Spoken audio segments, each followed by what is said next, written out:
One, two, three, four, five, six,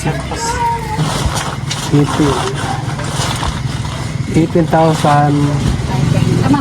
May 100 pa. May 100.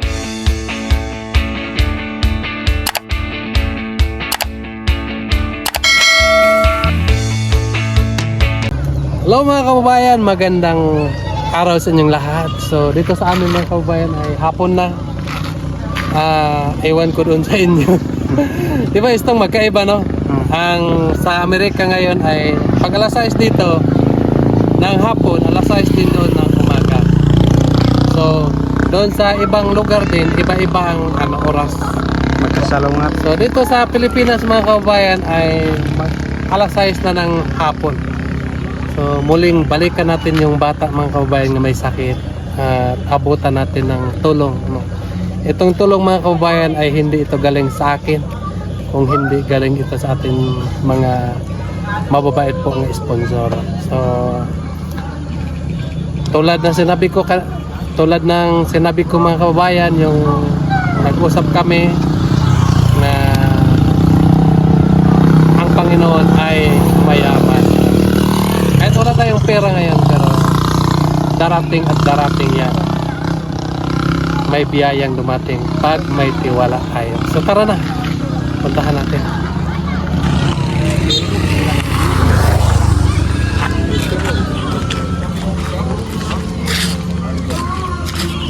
Ayun! God! Ano yung negosyo? Ayun mga kababayan, so dito pala yung tindahan ni tatay, yung anak niya nga may sakit mga kababayan. So kumusta yung hanap buhay mo, tay? Nami gabi, nagkuan mi ka ng bagya kung ginagmay mga tuha kapitang nga bihon. Nagbenta ka na naman ng mga gulay. Ano ito? Hagkit. Hagkit. So ano yung saging mo? Wala sa kahimo. Naubos na yung saging. Naubos na. Kay kuan man ako pasyente good ka na. Usahay di ko ka kuan kay hindi man siya panawag. Kumusta yung anak mo? Buspad na siya kaayo kay arang-arang siya kay nakapalit ko tambal Nakabili ka na ng tulog gamot. kabuo. Kasi may nakita ako na vlog, may mga gamot na pinapainom mo sa kanya. Pero nakabili ka ng gamot. Nakabili po. Tayo dito sa tindahan niya, tatay. So, nagpunta ka doon sa ospital o hindi na? Wala, ipadala lang nako dito sa Davao Dok ang tambal. Mas maganda siguro magpunta ka doon sa ospital, doon sa pinuntahan. Ipa-check mo kung kumusta na. Di ba yun ang sabi ng doktor sa'yo? Oo. Sabi ng doktor sa'yo, every isang linggo, 2 linggo. 2 linggo. Every 2 linggo, magpunta ka doon para mag-check yung lagay ng anak mo. Kasi ito ay hirap pag saka na natin ipunta doon kapag 50-50 na yung bata. Ano ko lang sa'yo nga, itong anak mo, i-check mo doon sa ospital. Diba nung unang punta namin doon, parang medyo nahihirapan na siya, no? So ngayon, kita ko sa kanyang mukha ay parang okay siya ngayon. Hindi tayo dapat ipunta mo yan sa ospital para makita mo. Sundin mo yung gusto na action. Ano siya nga, kainom man siya tambal, kinahalan din niya, baba din ako. Baba. Ital kay, kuhan niya, ngita pa man kong kwarta nga, makaduntigong kuhan niya, saging, ako'y gulay, makaadto ko dito kay, pamasahe, painom sa ospital. So itong mga binta mo dito, magkano yung income mo sa isang araw? Balik-balik na yun ang kapital kay kamoy anak na high school pang kirin na magpumilaw niya. Unan pa niya upuan. Bale yung Yung Ibalik ang financial mo, kapital.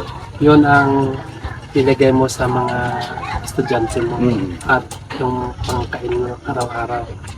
At So yung kapital nyo ay balik-balik. balik-balik nga at least nga nagi makuan bisag kanang agi kay diangkat lang nako piso-piso lang ko anak kada Ano lang nangadap lang ko kaki.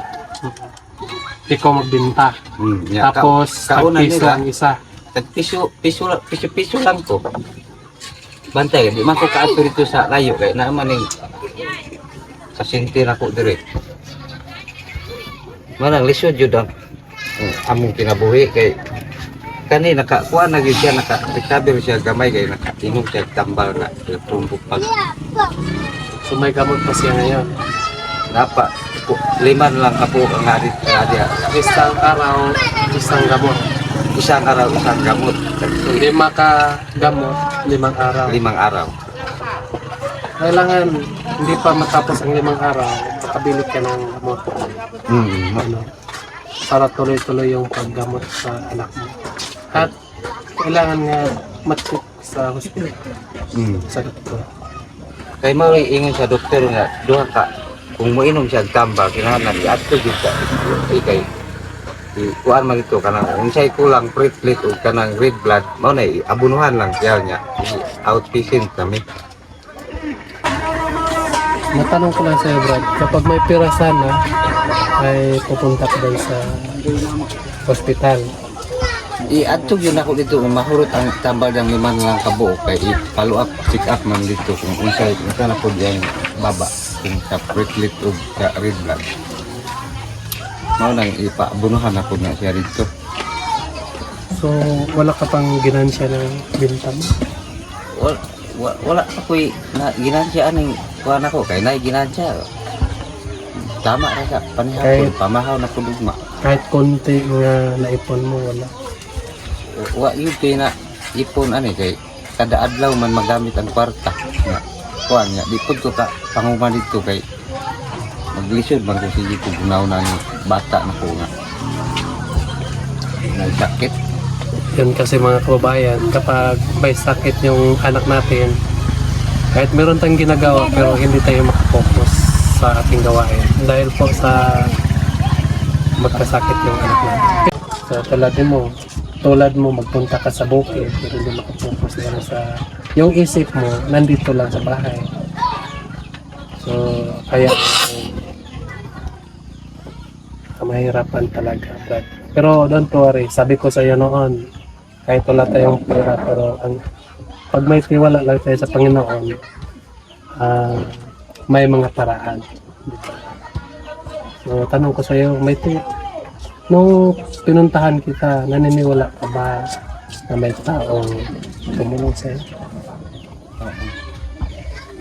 Wala yun ko lang daong ani kay magiging lang magpainan ani kay kurang yung ano sa kong bata nga naisakit diri sa amo kadagandagan diri sa Tibaton kanira yun ang gitugot sa Ginoo nga makanser siya. Oo, pero hayaan na lang natin yun, Brad. Kasi diba, sabi mo noon nga kahit kayo yung anak mo ay na ganito pero nagpapasalamat ka pa rin ng Panginoon.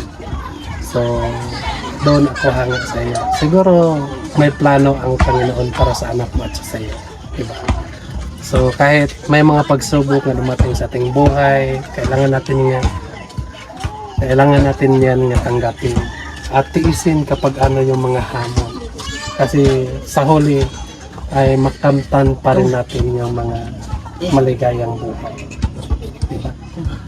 So focus lang. So maraming salamat din sa iyo ay kahit pa paano pero nagawa mo pa rin yung diba? Kahit punong-puno ka sa hirap, puno ka sa ilang buwan ka doon sa ospital pero nagawa mo pa rin. So naparito ako ay may nagpapadala sa akin. Sabi niya sa akin nga dapat mo itong pera sa bata para ma-check doon sa ospital yung bata. Ayun ang sinasabi ko sa iyo nga kahit wala tayong pera pero ang Panginoon ay mayaman. may mga tao na gamitin ng Panginoon para matulungan. So basahin ko lang itong nagpapadala. Basahin mo yung pangalan istong sa nagpapadala. Yan si Thank you po kay kakita kay bakit? Bade. Kay Tita Shin Bim. Thank you po. Maraming salamat po sa iyo. Nagpapadala siya ng 1,100. Wow. Thank you. So maraming salamat po. Ito ay galing ito sa puso niya nga tulong sa anak mo para mapunta doon sa ospital. So dito naman sa kabila kay At kay Ma'am Lalin Imukling Sandoval. maraming salamat po, ma'am. Nagpapadala po siya sa 1,000 pesos para tulong din doon sa anak. Thank you po sa inyo nga nag-ambag-ambag dito sa kanyang anak. So meron pa. At Ito kay Ma'am Sis correct me if I'm Yung wrong. magbasa ba? Montañez. Thank you po. Maraming salamat po. Nagpapadala siya ng 1,000 pesos. So, maraming salamat. So, dito sa kabila si At kay Ma'am Lucilin Lim Bastasa. So, nagpapadala po si ma'am ng 500 pesos. So, ito ay shout out sa taga Panabo. Taga Panabo lang ito. Maraming salamat po sa iyo. Ito si Thank you rin po kay Ate Jo Ragiro Muris. Correct me if I'm Ito, wrong ano lang po. Sorry po. College. Thank you maraming po. salamat po kay Ate Jo. Nagpapadala po siya sa atin ng 15,000 pesos. Wow. Palakpakan natin yung Ang laki. Thank you. Itong 15,000 ay para sa inyo. Sabi ni ma'am.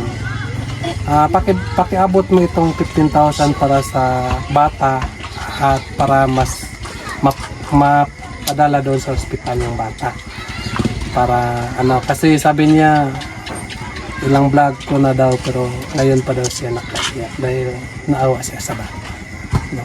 Naawa siya sa bata tapos naawa pa rin siya sa nagawa ng bata. So, kaya ay umiyak siya. No?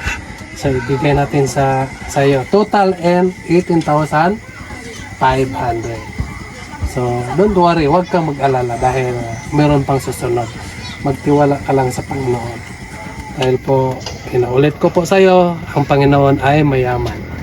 Kapag may tiwala ka ay may mga blessing talaga na dumating sa iyo.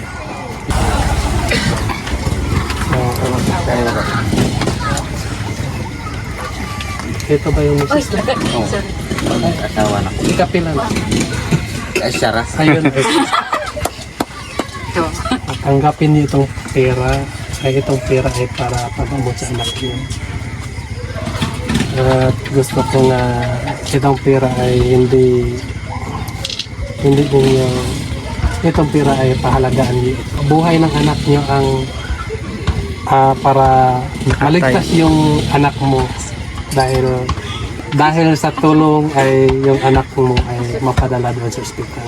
Gusto ko nga bukas o kailan i-check yung anak niya doon sa ospital para meron akong update sa mga sponsor natin, yung bata na may sakit nandoon na sa SPNC.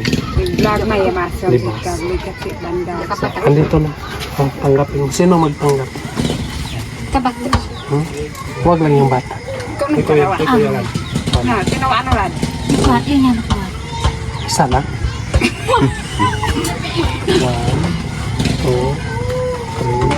4, 5, 6, 7, 8, 9, 10, 11, 12, 13, 14, 15, 16, 17, 18,000. Tama, magsuksit. May 100 pa. May 100 ka ba, Nastong? Wala po na tayo. Kulang.